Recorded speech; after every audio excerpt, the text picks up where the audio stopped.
なんでこんなに違うのよ。外交官の夫と共に世界中を転々とする生活を続けるイギリス人女性。彼女は3年間中国転勤中に中国系航空会社を使い続け、いつしかそのサービスにもすっかり慣れてしまいました。しかし次の転勤先である日本行きのフライトで彼女は衝撃の体験をするのです。まるで別世界と感じた日系航空会社での体験。そして彼女の価値観を180度変えた出来事は一体何だったのでしょうか。それでは早速見てみましょう。スティーブン・エリソンはイギリス外務省で25年のキャリアを持つベテラン外交官。外交官の妻となって15年のカレンは、夫を支えながら7歳と9歳2人の子供を持つ母親として、忙しい毎日を送っています。さらにスティーブンの仕事の都合で、カレンたち家族は世界中を転々としてきました。2から3年ごとの転勤は、家族にとって人生の通過点。アフリカではマラリアと戦いながらも、現地の人々の温かさに触れ、中東では50度を超える灼熱の中でも、オアシスのような人々の絆を感じられました。50度といえば、屋外での活動が困難になるほどの暑さで、日差しの下にいるだけで肌が焼けるように感じる気温。そんな過酷な環境でも、人々の絆が心を潤してくれました。そしてヨーロッパでは、伝統と現代が調和した街並みに心奪われる経験をしたのです。ママ、また新しいお友達と別れなきゃいけないの？引っ越しの際、幼い子供たちがそう言うたびに、カレンは胸が締め付けられました。すると、スティーブンはその度に、家族に言い続けてきたのです。新しい場所には、新しい出会いと発見がある。私たちは世界中に友達を作っているんだよ。確かに、カレンたちの生活は一般的な家族とは少し違います。子供たちは転校を繰り返しながらも、たくましく育ってきました。新しい環境に馴染むのが早くなり、異なる文化や習慣にも柔軟に対応できるようになっています。でも同時に、それは決して楽な道のりではありませんでした。言葉の壁、気候の違い、そして何より、大切な友人たちとの別れ、外交官家族の生活は、常に新しい挑戦の連続だったのです。それでも、世界中で出会った人々の優しさや、家族で乗り越えてきた数々の困難は、かけがえのない宝物になっています。外交官の家族として過ごしてきた日々は、時に大変でしたが、それ以上に唯一無二の経験を与えてくれるのでした。そんなある日のこと、夫スティーブンの新たな転勤先が決まりました。次の転勤は中国で1年間です。しかし、転勤が中国ということに、カレンの胸には少しの不安がよぎります。大気汚染や衛生面、さらにマナーの問題など、中国についての良くない噂を耳にしたことがあり、中国で家族と共に新しい生活が本当に送れるのかと心配になったのです。これまで家族で様々な国を渡り歩いてきたけど、どこも多少は違和感を感じながらも慣れてきた。でも、今度の中国赴任だけはなぜか心の準備ができないわ。初めてのアジアということもあるし、文化や習慣がどれほど違うのか見当もつかない。子供たちがまだ小さいこともあり、カレンは心配がつきませんでした。幼い子供たちを抱えた家族での新生活には、多くの不安が伴います。一方でカレンの心には、中国特有の社会ルールや文化の違いがかすかに影を落としていたのです。何度もニュースで見かける中国の独特な生活スタイルや文化、公共の場での順番を守らないことや大声で話すといったマナーの違いは正直受け入れがたいわ。こんな環境に家族が本当に馴染めるのかしら。なんだか胸がざわざわするわ。彼女はインターネットで中国の生活情報を検索し、知り合いからも様々な話を耳にしました。聞けば聞くほど、全く異なる価値観に戸惑いを覚えずにはいられません。カレンと子供たちは、中国での生活がどんなものになるか想像もできないまま、引っ越しの準備を進めていきます。しかしカレンの心の中では、未知の文化と慣習への不安が大きく広がっていくのです。調べていくうちに、中国ではいろいろな行動が普通に受け入れられていると聞いたカレン。道端で子供に用を足させたり、エスカレーターでも平気で割り込みをすることが日常的なのだとか。子供たちにはそんな光景を見てほしくないわ。それに、清潔さや衛生管理も私たちの基準とはだいぶ違うみたいだし、この子たちの健康や安全も心配。これまでカレンは夫の任務に同行して様々な国で生活を送ってきましたが、中国の環境は他の国とは明らかに異質なものだと感じずにはいられませんでした。街での衛生状況や公共マナー、文化の違いが家族全員にどのように影響するのかを想像すると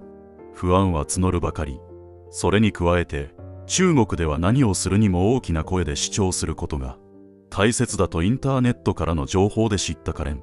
私たちは穏やかに生活するのが好きだけれど、向こうではそれが通用しないかもしれない。子供たちに悪影響を与えそうな国だわ。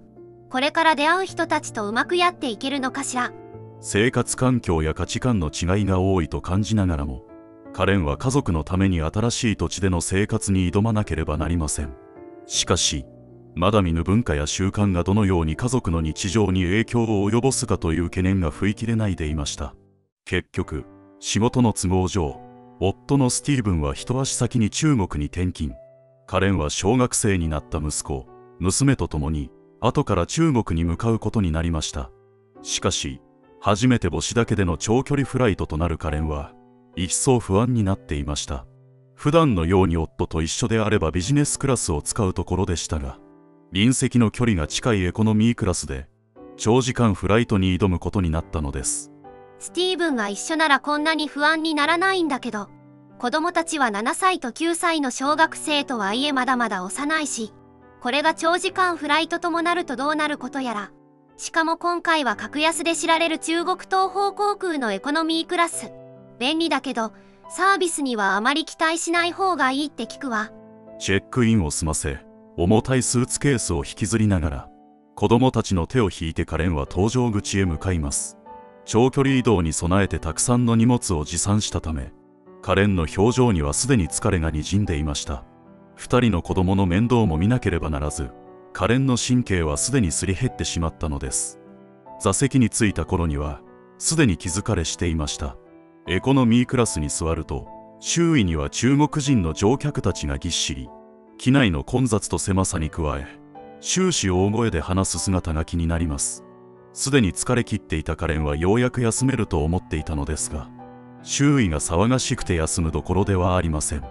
こんなに騒がしい機内は初めてだわ。隣の席の人たちは大声で話し続けているし、これがずっと続くのかしら。エコノミーは座席の距離感が近く、周りの会話がすべて聞こえてきます。すると、カレンの前の席に座る中国人乗客が、まだ離陸前にもかかわらず座席を倒してきました。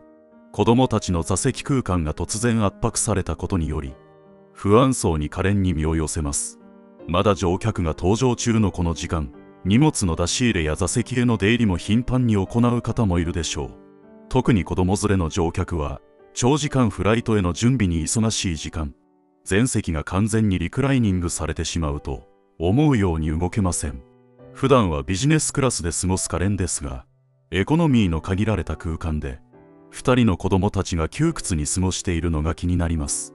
子供たちに少しは気を使ってくれても良さそうなのに。カレンは、中国人の身勝手な様子に驚いてしまいました。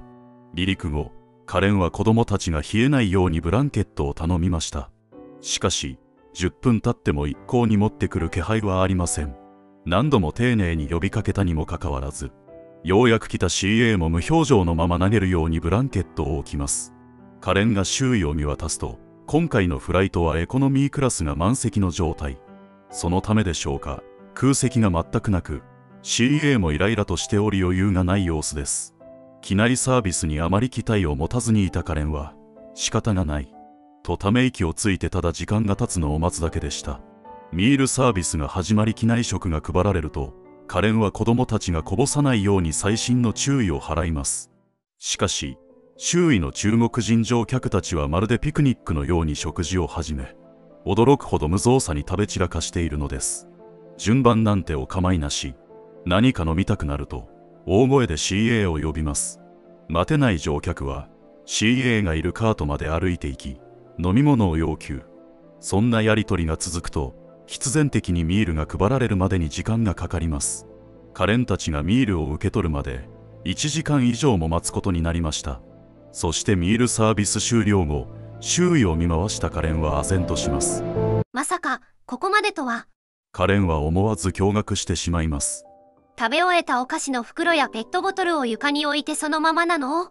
こんな散らかった状態で過ごすなんて子供たちに見せたくないわ。周囲には食べ終えた残骸が床に散らかり、さらにその上を誰かが歩くたびに足で踏まれていきます。その光景にカレンの疲れはますます増していきました。ママ、喉乾いた。しばらく経ってから子供たちが飲み物を欲しがります。カレンが子供たちのために CA を呼びましたが、なかなか来ません。やっと来たかと思えば冷たい表情で、そっけない態度。何かお願いするたびにこんな態度をされるなんて。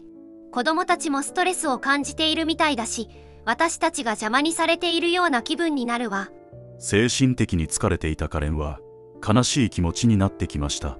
とにかく周りの迷惑にならないよう、カレンは子供たちに静かにしてねとお願いしていました。とはいえ、長時間のフライトに2人の子供たちも我慢の限界。ついに些細なことで小さな喧嘩を始めてしまいます。お願いだから今は喧嘩をしないで。みんなが見ているのよ。焦って喧嘩を制止するカレン。しかし周囲の乗客や CA たちは彼女を冷たい視線で見つめていました。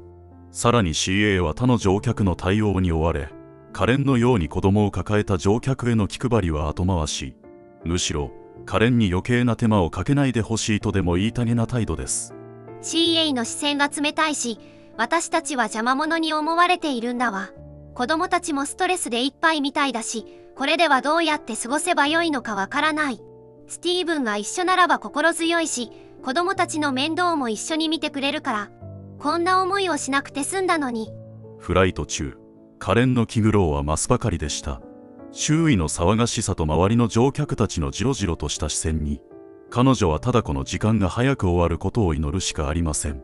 また、カレンは周囲に座る中国人旅客の振る舞いにも戸惑いを感じていました。お湯、お湯。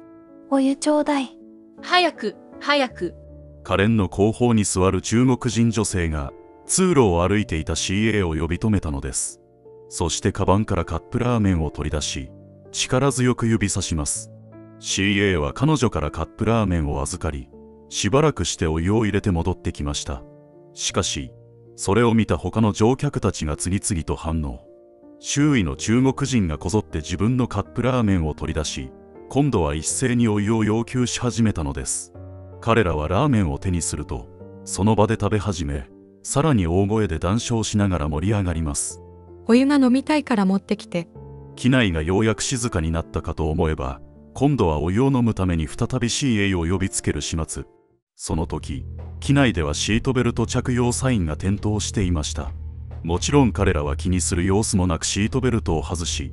ふらふらと前方のファーストクラスまでお湯をもらいに向かいます。途中で立ち話をし、大声で会話を続け、周囲の乗客に迷惑がかかるなど全く気づかない様子。しかしサービスが一段落し機内の照明が暗くなっても、周囲の乗客たちの話し声は途切れることがありませんでした。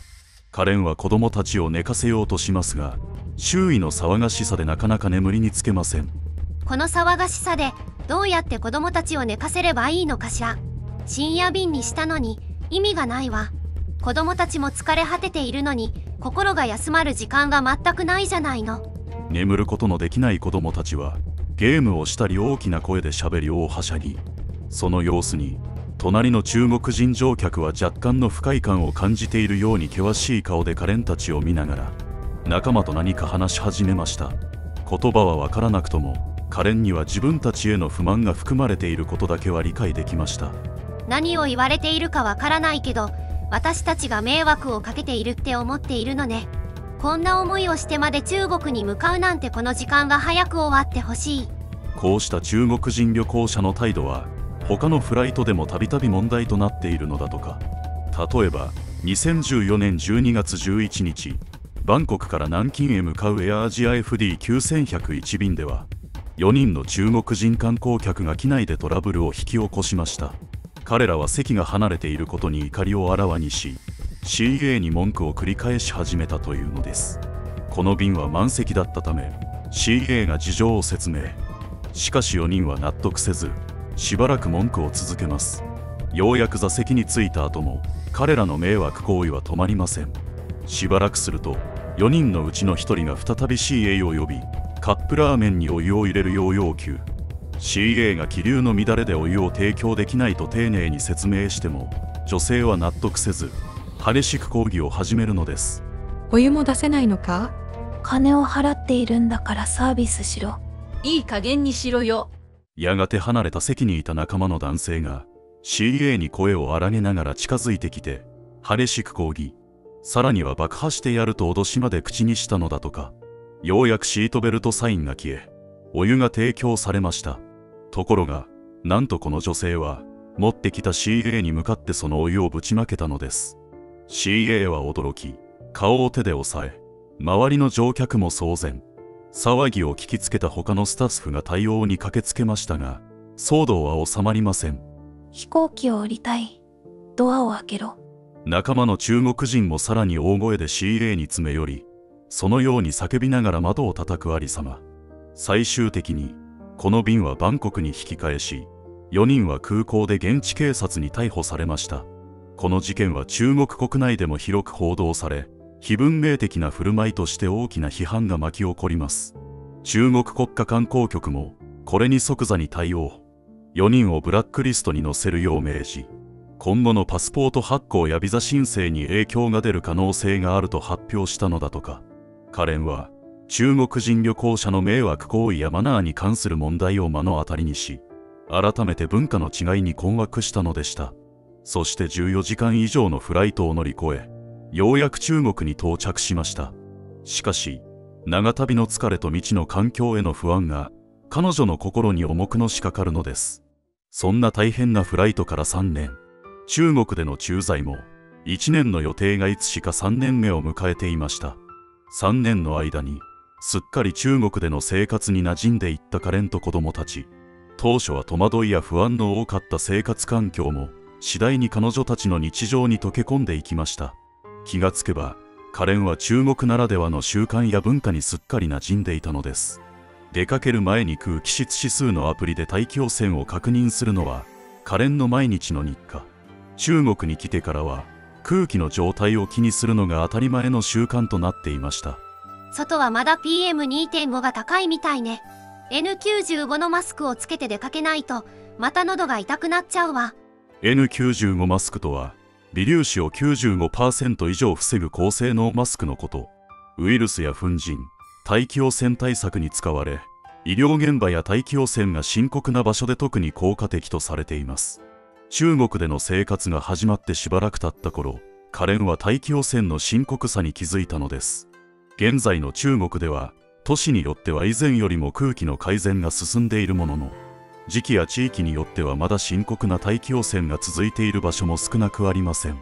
特に PM2.5 と呼ばれる微小粒子状物質が空気中に多く含まれる日は呼吸器への悪影響が懸念され、長時間の外出が健康に支障をきたすことも。カレンも中国のアプリで空気質指数を確認し、指数が高い日は N95 マスクを着用するようになっていました。今やその生活にも慣れ、まるで何年もこの環境で暮らしているかのように、自然に日常の一部として受け入れているのです。レストランでもカレンは周りを気にする様子はありません。中国の多くの人が大声で話すのは姿勢と呼ばれる発音のため、かつてはその大きな音量に驚かされていたカレンも、今や周囲の声の中でも落ち着いて食事を楽しめるほどに慣れてしまっていました。中国ではみんなこんな風に思い切り会話を楽しむのね。賑やかで良いものだわ。さらに周囲とぶつかり合うことが日常茶飯事の中国で、カレンは自分が道を譲らずに場所を確保することが当たり前になっていました。中国では人口が多いために相手に気を使うことなく、むしろ自分のスペースを守る行動が求められます。今では満員でも無理にエレベーターに乗り込む中国人に対して自分も押し合うようにして場所を確保できるほどたくましくなりました。さらには道を譲らずに進むのはカレンにとってもはや自然な行動になり、混み合った街中を自分のペースで突き進むのも日常の一部に。3年前のカレンには想像もつかないほど中国の日常に染まりきっていたのです。またカレンはイギリスにいた頃と比べて中国での生活がいかに便利で快適かと感じるようになっていました。特にキャッシュレス決済の普及により、財布を持ち歩かなくてもスマホ一つで買い物や交通機関の支払いが完結し、イギリスの生活が面倒に感じられるほどです。買い物からレストランでの支払いまで、現金を使わない生活が当たり前の中国。現金を渡されると戸惑ってしまうほどに、中国でのキャッシュレス文化に染まっていました。アリペイやリチャットペイといったスマホ決済が普及しており、買い物や食事はもちろん、電車やタクシーの支払いもアプリ一つで完結します。こうしたキャッシュレス文化の広がりにより、日常生活が驚くほど便利になっているのです。ネットショッピングも、カレンの生活に欠かせないものとなりました。日用品や食品、服や小物まで、すべてをスマホ一つで揃えられる便利さに、カレンはすっかり馴染み、わざわざ店に出向くことが面倒に感じるほどに。買い物に出かけるより、スマホ一つで何でも済むなんて本当に便利。わざわざ店に行かなくても必要なものが揃うし、イギリスの生活が少し不便に思えてきたわ。さらに、カレンは周囲の中国人と同じように大声で話すことが多くなり、無意識にその声量で話すのが自然なことになっていました。いつの間にか、周囲に合わせて大声で自己主張するようになり、3年前の自分とはかけ離れた行動をとっていたのです。中国に3年間滞在するうちに、カレンは別人のように、周囲に気を配らない振る舞いが身についていました。しかし、彼女はその変化に気づくこともなく、中国での生活があまりにも自然なものになってしまったのです。実は中国には、他国では到底考えられないような常識外れの問題が日常的に発生しています。それは2019年8月27日、中国、上海で開店したコストコ第1号店で浮き彫りになりました。開店初日、平日の早朝から数キロにも及ぶ渋滞や3時間待ちの駐車場。店内には大混雑のための入場規制がかけられるほどの熱狂ぶり。ところが、開店と同時に商品売り場へと殺到した人々は、世界の常識からかけ離れた行動を次々と見せ始めます。まず、牛乳や冷凍鶏肉などの生鮮食品が店内の至る場所に放置されるという光景。生鮮食品の管理には細心の注意が必要ですが、買い物の途中で気が変わると、商品棚へ戻さずに放置する人が後を絶ちません。品質を保つための意識が低く、商品をそのまま放置することに何の疑問も抱かないのです。さらに驚きなのは、寿司やマフィンといった食品がパックから取り出され、つまみ食いされた痕跡が残されていたこと、悪質な客がその場で食べた後、平然と商品棚に戻すという行為が横行。売り場では食べかけの食品が目に入る異様な光景が広がっていたのです。これには、公共の場での衛生意識の低さが顕著に現れています。さらに衝撃的なことに、混雑しているためにトイレまで行けないと判断した親が、店内のゴミ箱の上に子供を持ち上げて用を足させるといった信じがたい行為に及んだのです。公共の場でのトイレマナーは守られるべきものですが、中国ではこうした行動が当たり前のように行われているのです。衛生管理が重視される世界の多くの国々ではまず考えられません。結局、収容人数の限界を超えた商品売り場は、公共マナーを守らない客の行動により、開店初日の午後に急遽営業停止の措置を取らざるを得ませんでした。このような混乱の背景には、中国ならではの自己中心的な行動や、公共の場でのマナー意識の低さが大きく影響していたのです。とはいえ、中国での生活にも慣れてきたカレン。日々の習慣や文化には適応してきたものの、クリスマスはやはり家族に会いたいと感じる季節です。せめて年に一度は帰国したいと計画しましたが、クリスマスシーズンの便はどれも満席。唯一空いていたのは、中国系航空会社の便だけでした。やむを得ずその便を予約したカレン。空港に到着したカレンは、チェックインカウンターからすでに大混雑に巻き込まれ、乗り込んだ飛行機もやはり満席。エコノミーもビジネスも関係なく、クリスマス休暇のフライトは息苦しさを感じるほどの混雑です。カレンの周りでは、前列の乗客が頻繁にシートを倒したり起こしたりを繰り返し、安らぐ間もありません。さらに、機内の狭い通路には大きな荷物を持ち込んだ乗客が押し合い、通行もままならない状態でした。カレンが水を頼もうと CA を呼びましたが、CA も忙しそうに他の乗客の対応に追われており、冷たい態度で簡単な返事をするのみ。中国人 CA の対応には慣れたものの、カレンは頼み事をすること自体に気が引けるような気分になるのです。さらに、周囲の乗客は家族や友人同士で終始大声で話し、落ち着いた雰囲気とは程遠い状態。中国では会話も自然と音量が大きくなると理解はしているものの、狭い機内ではその騒がしさがより負担に感じられます。ようやく長時間のフライトを終えても、待ち構えるのは長蛇の列が続く入国審査。中国生活には慣れたつもりのカレンでしたが、フライトに関しては毎回試練の連続でした。特に3年間、やむを得ず利用し続けてきた中国系航空会社の便は、どのフライトも満席で窮屈な上、機内サービスの質にも不満が募る一方、疲れ切ったカレンは、2年目になると帰国をすること自体を諦めるようになったのです。そのような生活を送っていたカレンでしたが、夫スティーブンが中国での任期を終え、家族はついにイギリスへ帰国することになりました。数年間の生活で中国の生活にすっかり溶け込んでいましたが、飛行機の中でイギリスの生活を冷静に思い返していたとき、ふと自分がとんでもない国にいたことに気づいたのです。特に、街中での衛生面や公共の場でのマナーの低さに違和感を感じ、自分が中国人の異常な生活習慣に惑わされていたことに気づきました。アジア地域の駐在はもう嫌。そして、中国では二度と生活したくない、と思ったのです。しかし、帰国するフライト中に夫スティーブンが何気なく次の不妊地について話し始めると、カレンは驚いてしまいます。次の認知は日本になる予定なんだ。今度の認知は、なんと日本。カレンにとっては全く予想外の場所でした。日本ですって。またアジアだなんて信じられない中国で散々な経験をしたのに、また似たような場所に行くなんて気が重すぎるわ。日本もどうせ中国と同じようにマナーや文化が独特で、きっと住みにくいに決まってる。カレンの頭には、数年間中国で経験した様々な出来事が一瞬で蘇りました。窮屈な環境や中国人特有の文化、公共の場でのマナーの低さ。そんな中国での生活にうんざりしていた彼女にとって、日本への赴任の知らせは、素直に受け入れがたいものだったのです。中国と同じアジアなんだから、きっと似たようなものよね。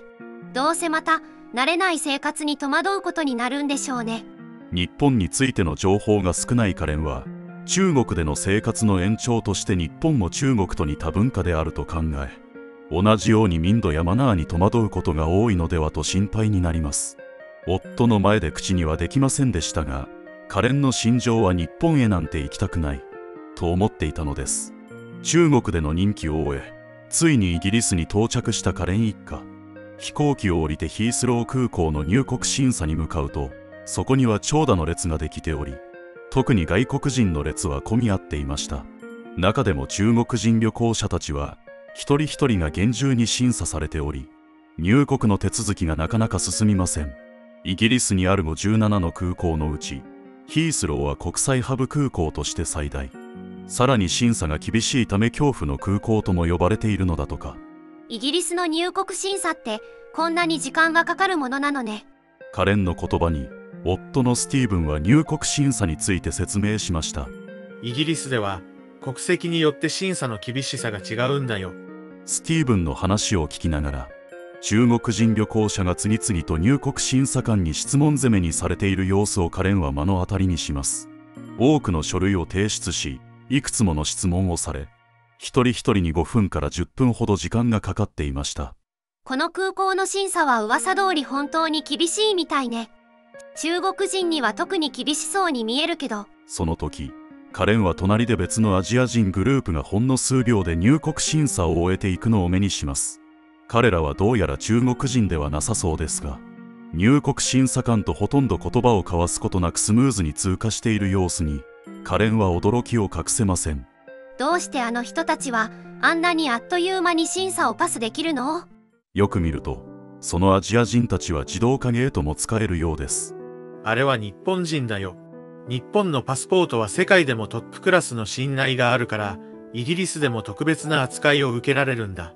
だから、彼らは自動化ゲートも通過できるんだよ。スティーブンはカレンに日本パスポートの強さを説明しました。2019年からヒースロー空港では日本のパスポート保有者に対しても自動化ゲートを導入。自動化ゲートでは入国審査官による質問はほとんどなく、パスポートの読み取りと顔写真の確認だけで入国が完了します。手続きは1人当たり30秒ほどで、ほとんどストレスを感じることなく済むのです。日本人は勤勉で礼儀正しく、ルールを守る国民として世界的に信頼されているからね。パスポートの信頼性もとても高く、イギリスだけでなく多くの国で優遇されているんだよ。ヒースロー空港で日本のパスポートの強さと日本人への信頼を目の当たりにしたカレン。日本での生活への不安が少し和らぎ、むしろ期待が膨らんでいくのでした。日本人のことをあまり知らなかったけど、こんなにも信頼されているなんて。中国での経験があるから、アジアの文化には不安を感じていたけれど、日本は違うのかもしれないわね。このヒースロー空港で目にした日本人が特別に優遇される入国審査の光景が頭から離れないカレン。彼女は自宅に戻ると、日本のパスポートについてさらに詳しく調べ始めました。すると、そこには驚くべき事実が広がっていたのです。日本のパスポートは、全世界のパスポートランキングでトップクラス。2023年には190カ国以上でビザなし入国が可能に。ビザなしでの渡航が認められる国が多いことは、パスポート保持者にとって大きな自由を与え、国際的な信頼性を象徴しています。日本のパスポートがこのように強力である背景には、何世代にもわたって築かれてきた日本人の国際的な信頼が大きく関係していました。日本人は礼儀正しく、勤勉で、法を重んじるという評価を受け、各国の空港や入国管理の現場で非常に信頼されているのです。一方で、中国のパスポートは、ビザなしで渡航できる国が80カ国未満。日本の半分以下である上に、多くの国でビザの申請が必要とされています。さらに、中国人旅行者は、入国審査で渡航目的や経済状況の詳細な説明を求められ、パスポートや航空券、宿泊計画など、書類のチェックも非常に慎重に行われるのが一般的。カレンがさらに調べていくと、日本のパスポートがその信頼性の高さゆえに、偽造のターゲットになるケースが増加している事実が見えてきました。中国人が不法就労や滞在目的で日本人を装うために、日本のパスポートを偽造する事件が世界各国で発生しているのです。2013年には、オーストラリアで日本のパスポートを使用して入国しようとした中国人が、偽造パスポートの所持で逮捕されたという事件も発生。こうした偽造パスポートは5000ドル以上で取引され、特に中国人が日本のパスポートを悪用して入国を試みるケースが頻発していることが確認されているのです。さらに、驚くべきデータが目に入ります。2014年、日本のパスポート紛失件数は25,432件でしたが、4年後の2018年には41,593件にまで急増。この増加の背景には、日本のパスポートの信頼性を悪用しようとする動きが影響していると考えられています。ただのパスポートが、実は国際的な信頼や国のステータスそのものを示しているなんて、日本のパスポートが世界中でこんなにも価値あるものとして扱われているなんて考えもしなかったわ。こうしてヒースロー空港で目にした日本人の優遇が単なる特別扱いではなく、日本という国そのものへの信頼の証であることを理解したカレン。日本と中国、同じアジアの国でありながら、中国人と日本人に対する対応の差がこれほど違うことに衝撃を受けたのでした。日本パスポートに関する知識を得たカレンは、日本人が海外で信頼される理由についてさらに知りたくなります。カレンは、インターネットでその背景を調べ始めました。調べていくうちに、カレンは日本人が礼儀正しさを重要視する文化であることを知ります。日本では幼少期から家庭や学校で、挨拶やお辞儀、感謝の心といった基本的なマナーを徹底的に教えられていました。こんなに礼儀が徹底されているなんて、すごいわ。さらに、カレンは日本人が公共の場でも周囲に配慮し、秩序を大切にする姿勢が高く評価されていることも知ります。電車やバスで静かに過ごし、ゴミを持ち帰る習慣があることが、海外でも称賛されていました。日本では公共の場でのマナーもとても大切にされているのね。これなら他の国でも信頼されるのも納得だわ。また、カレンは日本社会に根付く集団意識にも注目。日本では個人よりも集団の利益を優先し、海外においても現地のルールや文化を尊重し、遵守する姿勢が広く見られます。こうした態度が国際社会での日本人の信頼につながっているのです。日本人が信頼される理由には、こういった社会的な価値観や文化があったのね。思っていたアジアのイメージとは、やっぱり少し違うかもしれないわ。日本人の文化や習慣の背景を知ったカレン。これまでのアジアに対する不安が少し和らぎ、日本での新しい生活に期待を抱くようになりました。イギリスに戻ってから3ヶ月後、カレンは日本について少しずつ調べ始め、日本の文化や生活環境が思っていた以上に整っていることを知ります。ついに、カレン一家は日本へ向けて出発の日を迎えます。しかしカレンは、以前の中国東方航空でのフライト経験がどうしても頭をよぎり、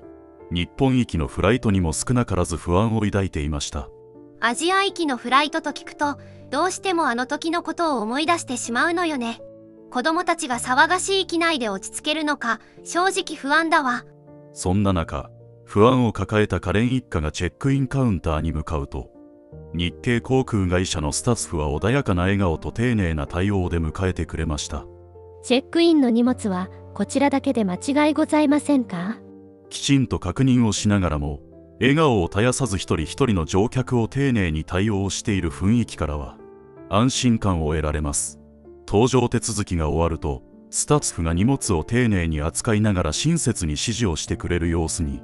カレンは少し驚きました。搭乗時間が近づきゲートに到着すると、制服姿の日本人係員が姿勢を正し、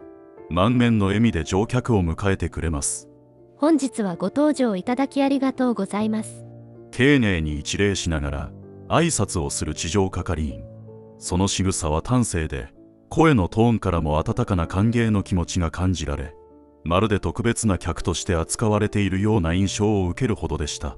カレンは日本人 CA の静かで丁寧な所作に目を奪われ、思わず感嘆します。動きに一切の無駄がなく、洗練された一連の流れが滑らかで、その立ち居振る舞いから凛とした雰囲気が伝わるのです。機内への誘導もその一つ一つが計算されたかのように自然で、乗客に負担をかけない配慮が随所に感じられました。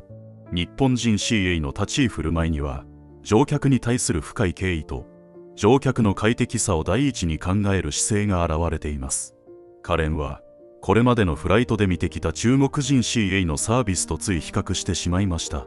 日系航空会社のスタッフには、ただのサービス以上に、何か特別なおもてなしの心が息づいているようです。また、カレンは搭乗ゲートでの工夫にも感心しました。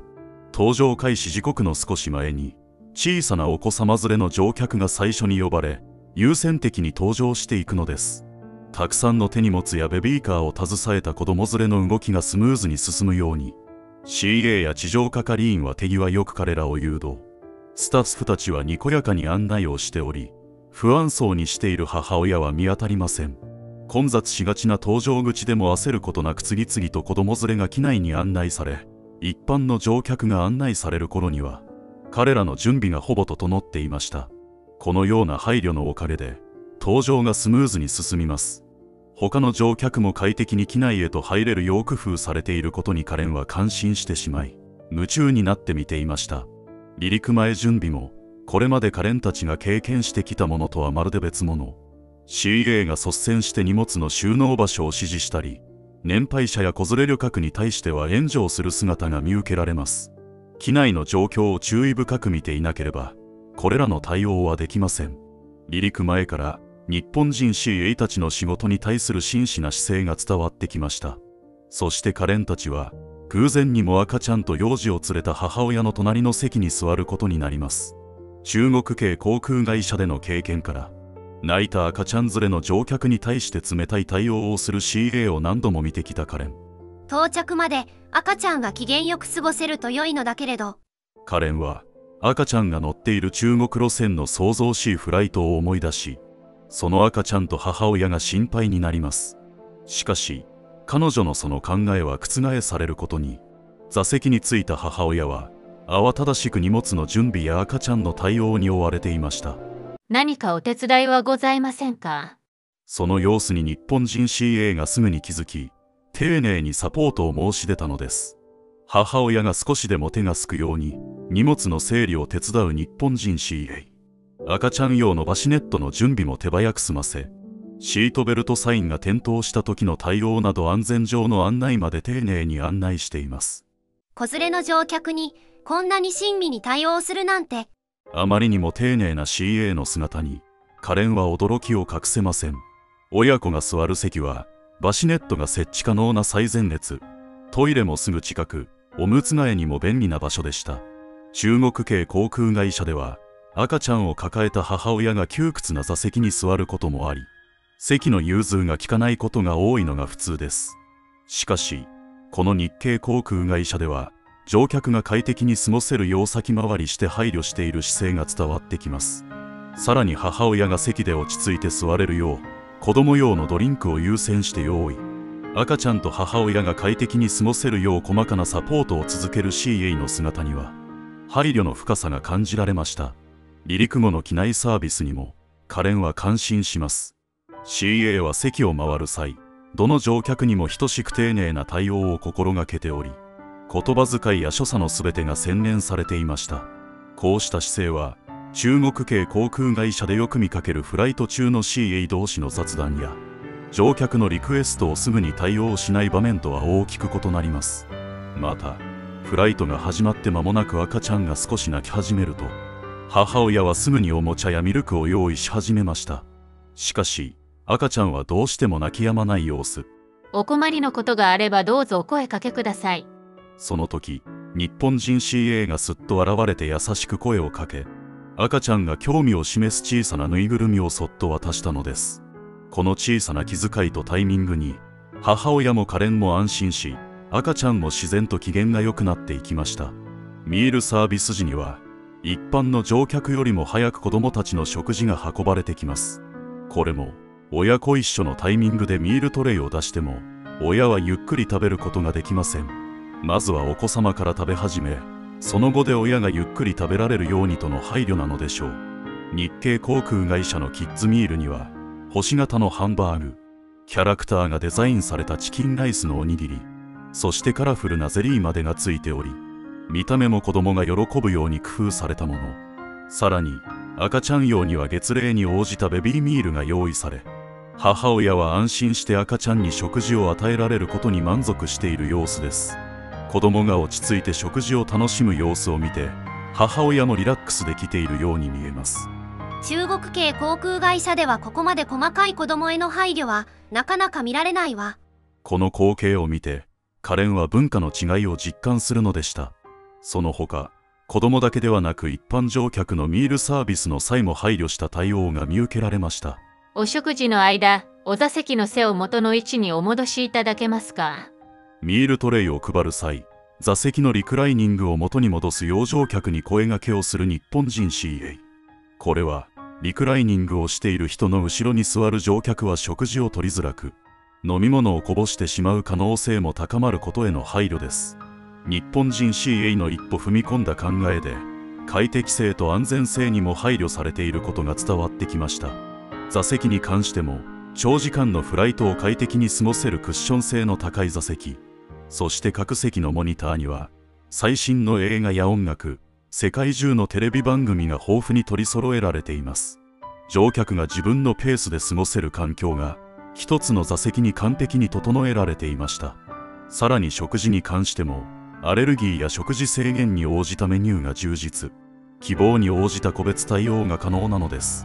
一方、中国系航空会社では、食事の選択肢や機内でのアメニティが限定的であることが多く、また座席のデザインやサービスの手厚さも比較的シンプルに止まることが多いでしょう。日系航空会社のようなどうしたら快適に過ごしてもらえるかを中心に考えられたサービス内容に、カレンは感心させられるのでした。途中、隣の席の子供がトイレに行きたがり、母親が赤ちゃんを抱え立ち上がろうします。CA がすかさず近寄り、赤ちゃんを代わりに抱っこして手伝いを申し出ていました。母親は安心して子供をトイレに連れて行くことができたのです。ただのサービスを超えた乗客の安心を考えた対応だわ。カレンは感心しきりでした。さらにカレンを驚かせたのは、赤ちゃん連れの家族の周りに座っている日本人の乗客たち。子連れに対して非常に寛容で協力的な様子を見せていたのです。赤ちゃんが少し声を出しても、周囲の人々は顔をしかめることなく、むしろ微笑ましいという表情で優しい視線を向けています。お母さんは何も気にしなくて大丈夫ですからね。近くの席に座る年配の女性が母親にねぎらいの声をかける姿には感動さえしてしまいます。フライト中、CA や他の乗客たちが自然と子連れ家族に手を差し伸べることで、機内の雰囲気が一層温かいものに感じられるのです。カレンにとって中国へのフライトとは全く異なる意味で心に残る体験となりました。通常、機内での赤ちゃんの泣き声は周りの人々にとって迷惑に感じられることが多いもの。しかし今回は CA や他の乗客たちが協力し合い、母親と赤ちゃんが安心して過ごせるような環境が整えられていました。彼女は日系航空会社の乗客全員が快適に過ごせる空間づくりへのこだわりと、スタッフや乗客全員の心遣いの深さに強く感銘を受けたのでした。長時間のフライトが終わり、入国手続きもスムーズに済ませたカレンたちは荷物受け取りエリアに向かいます。そこではさらに驚きの光景が待っていました。一人の女性スタッフがターンテーブルから流れてくる荷物を一つずつ手で受け取り、取っ手が上になるように丁寧に並べているのです。こんなに心遣いのある対応が存在するなんて。驚きのあまり、カレンは目を見開きます。海外ではスーツケースが乱暴に投げ込まれ、中に壊れ物があっても気にせず扱われることが多いのです。特に中国ではその扱いがさらに雑で、荷物の破損を気にするスタッフもほとんどいません。一方で日系航空会社では乗客の荷物一つ一つを大切に扱っています。この丁寧な所作と全てに行き届いた配慮にカレンは感嘆し、サービスとはこうあるべきものだと心から感じるのでした。カレンが称賛する日系航空会社は世界でもレベルが高いと言われています。例えば2024年7月の世界で最も素晴らしい航空会社ランキングでは全日空が世界4位に輝き、空港サービス全般で最も評価の高い航空会社に贈られるワールドベストエアポートサービスも受賞しています。なぜ日系航空会社はこれほどまでに評判が高いのでしょうか。日本航空を含む日系航空会社のサービスや顧客満足度の高さは世界的に高評価。その中でも JAL は特にサービス品質やホスピタリティで注目されています。JAL は業界で最高の水準を示すワールドクラスエアラインに認定されているのです。これはサステナビリティや安全性、機内の清潔さ、そして客室乗務員のホスピタリティに優れているため、特にスカイトラックスのワールドベストプレミアムエコノミークラス部門では1位を獲得。プレミアムエコノミーの充実度と快適さが世界でもトップレベルです。また日系航空会社では顧客への配慮や細やかなサービスが特に際立つのではないでしょうか。乗客が快適に過ごせるように客室乗務員は常に柔軟で迅速な対応をし、礼儀正しく丁寧な所作で接します。また JAL では最高のサービス提供を企業理念とし、安全性を確保しながらも快適性と利便性を兼ね備えたフライト体験を目指しているのです。機内清掃や細部への気配りも徹底しており、機内環境は常に清潔で、食事もバリエーション豊か。機内環境は世界的に見てもトップレベルと言えるでしょう。一方で中国系航空会社は運賃が比較的安く、費用面では魅力があります。とはいえサービス品質では日系航空会社と大きく異なるでしょう。例えば客室乗務員の対応。日系では親身で丁寧な対応が特徴的ですが、中国系航空会社では迅速性や効率を重視する傾向が見られ、サービスの丁寧さや顧客満足度の点で差が感じられます。また中国系航空会社では機内の清掃や設備のメンテナンス、食事の品質などの面で日系航空会社と異なるサービス水準が見られることもあるでしょう。顧客満足度と信頼性についてはどうでしょうか。 JAL は国内最大級の顧客満足度調査で5年連続1位を獲得。定時性や快適性の確保にも注力しています。これは搭乗から後期まで一貫して快適なフライトを提供し、日系航空会社ならではの安心・安全を追求する姿勢が顧客から評価されている結果でしょう。このように、日系航空会社は高いホスピタリティと細やかな気配りで顧客に寄り添うサービスを提供し、機内の快適性を確保しています。これが、中国系航空会社と日系航空会社との大きな違いと言えるでしょう。日系航空会社の心のこもったサービスを通じ、カレンは安心感に包まれていました。中国系航空会社での経験とは大きく異なり、日系のクルーたちの丁寧で親切な対応。そして、機内はまるで自宅のリビングのように落ち着ける空間でした。機内食の配膳から小さなリクエストに至るまで、まるで家族の一員のように気を配ってくれた CA たち。大切にされていると感じられるこのフライトで、カレンは日本への不安が一つずつ消えていくのを感じたのです。同じアジア系航空会社なのに、なんでこんなに違うのよ。こんなに安心して旅ができるなんて予想していなかったわ。細部までサービスが行き届いた日系航空会社でのフライトは、長時間のフライトをとても快適に過ごさせてくれました。今のカレンの心には、日本での生活に対する楽しみと期待が満ち溢れているのでした。最後までご視聴ありがとうございました。このチャンネルでは、日本人や日本の魅力を発信しています。本編に関して、あなたが感じた意見や思いをコメントに残していただけると幸いです。チャンネル登録いいねをよろしくお願いいたします。それでは、また次の動画でお会いしましょう。